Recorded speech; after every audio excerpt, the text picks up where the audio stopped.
राष्ट्रीय नैसर्गिक शेती मिशन अंतर्गत वाकडी येथे आज ग्रामस्तरीय प्रशिक्षणाचे आयोजन करण्यात आले होते। या प्रसंगी उपकृषी अधिकारी श्री लक्ष्मण सुटके साहेब यांनी कार्यक्रमाची प्रस्तावना केली।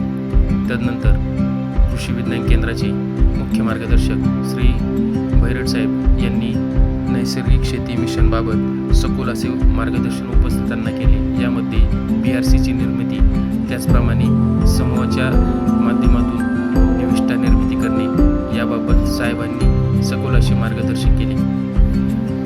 त्याचबरोबर येणाऱ्या काळामध्ये नैसर्गिक शेतीची गरज याबाबत आत्माचे तालुका तंत्रज्ञान व्यवस्थापन श्री शैलेश आयर यांनी मार्गदर्शन केले।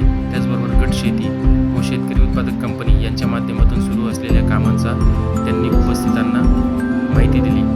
तदनंतर कार्यक्रमाचे आभार सहाय्यक कृषी अधिकारी कुमारी रेवती मोरे मॅडम यांनी केले।